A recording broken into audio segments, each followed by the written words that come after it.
कहानी शुरू होती है फ्राइडे द 13 को। हम दो डिटेक्टिव्स को देखते हैं जो एक लड़के से अभी हाल ही में हुए एक मैसेकर के बारे में पूछताछ कर रही थी, यानी कत्लेआम के बारे में। ये लड़की उस मैसेकर से जिंदा बचकर निकली है, इसलिए पूरी कहानी जानने के लिए हमें पीछे जाना होगा। मैसेकर एक आर्केड में हुआ था जहाँ गेम्स वगैरह खेली जाती हैं।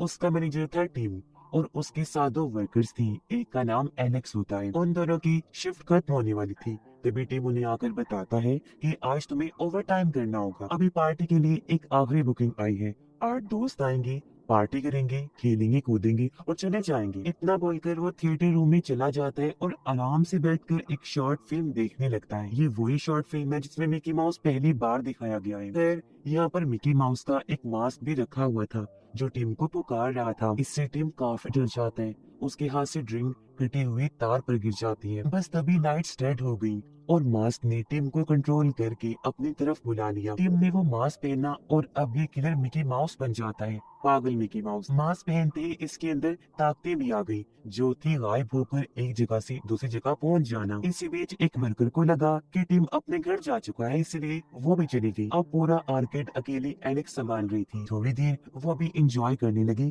कि तभी फोन बजा और जब उसने फोन उठाया तो कोई नहीं बोलता। असल में टिम यानी मिकी उसके साथ खेल रहा था। उसे सीटी बजने की आवाज सुनाई देने लगी, जिसका पीछा करते हुए वो मिकी तक पहुंच जाती है, जो कि जंजीरों से दरवाजों को लॉक कर रहा था। उसे देखकर एलेक्स वापस भाग गई तो उसके दोस्तों ने उसे हैरान कर दिया, उसे सरप्राइज देकर। ये वही 8 दोस्त थे। दरअसल इन्होंने एलेक्स की बर्थडे पार्टी के लिए बुकिंग की थी। हालांकि एलेक्स का बर्थडे अभी कई हफ्तों बाद था, फिर भी ये दोस्त हैं और जिसने पार्टी अरेंज की वो है मार्कस, क्योंकि ये बचपन से ही एलेक्स को पसंद करता है।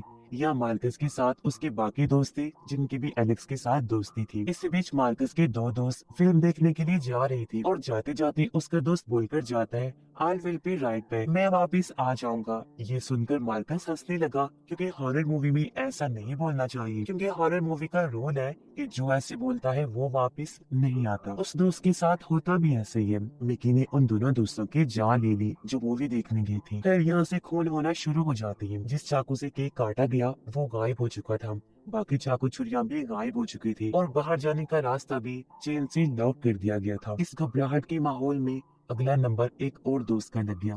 मिकी ने उस पर भी अटैक करके उसकी जान ले ली। फिर इसके बाद मरने की बारी आई फीमेल फ्रेंड की, लेकिन वो बच गई क्योंकि उसके हाथ में टॉर्च थी। मिकी टॉर्च की लाइट से डरता है। उस लाइट में वो गायब नहीं हो सकता। वो उस लड़की से दूर भागा तो दूसरी फीमेल फ्रेंड उसके पास आ गई। मिकी ने दूर से चाकू झटका तब उसके ऊपर खून फेंक दिया, जिस वजह से वो मरी नहीं, टाइम पर भाग जाती है। इस बीच मार्कस और एलेक्स का प्यार मोहब्बत भी बढ़ रहा था। उनकी दोस्त ने जाकर बता दिया कि मामला थोड़ा सीरियस चल रहा है, यहाँ बहुत बड़ी गड़बड़ है। ये सुनकर एलेक्स ऑफिस में गई पुलिस को फोन करने के लिए, लेकिन कंप्यूटर पर भी मिकी ही बैठा हुआ था। फोन किया तो वहाँ भी वही बोल रहा था और लोगों को मारने के लिए वो 7 वाली बार में भी पहुँच गया। लोगों के पास से एक एक करके उन्हें भी मारकर फिर से वापस आ गया। फिर गया एलेक्स के दोस्त के पास जो अपनी धुन में ही मगन राइड पर बैठा हुआ था, पर तभी मिकी उसे गोल गोल घुमाकर राइड के चक्रों में फंसा देता है। एलेक्स, मार्कस और उनकी दोस्त को 2 दोस्तों की लाशें मिल चुकी थी,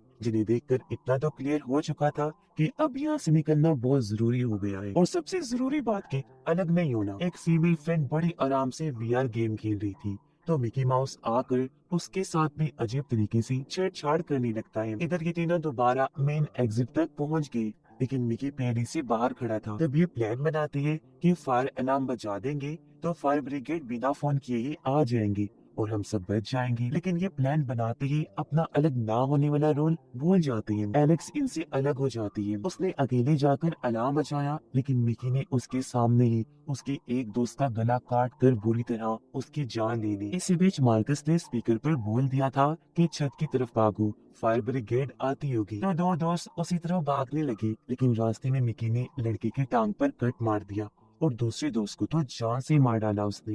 इतने में एलेक्स इन दोनों के पास वापस आ चुकी थी और ये सोच रही थी कि आगे क्या करना है। तभी बाहर जाकर मिकी एक और फीमेल फ्रेंड को मार डालता है। एलेक्स ने किलर को काफी पास से देखा, इसलिए वो समझ चुकी थी कि किलर टेलीपोर्ट हो सकता है, लेकिन फ्लैश लाइट में नहीं। अभी वो सोच रही थी कि आगे क्या किया जाए, तभी मिकी आ जाता है। बहादुरी दिखाते हुए एलेक्स का दोस्त उसके पास गया जाहिर है उसकी मौत तो पक्की थी। मिकी ने उसकी भी जान ले ली। एलेक्स ने फौरन मिकी पर टॉर्च मार दी, पर इस बार मिकी ने कुछ अलग ही करके दिखाया। भागने की बजाय उसने हमला करके उस टॉर्च की लाइट को रेड कर दिया और एलेक्स की गर्दन उड़ा दी। और सबसे बुरी मौत यहाँ एलेक्स की हो गई। और अब मिकी एक दो दोस्त जो बचे हैं उनको भी नहीं छोड़ेगा, मौत की नींद सुला देगा। और इसी हॉरर भरी एंडिंग के साथ ही ये कहानी इधर ही खत्म हो जाती है।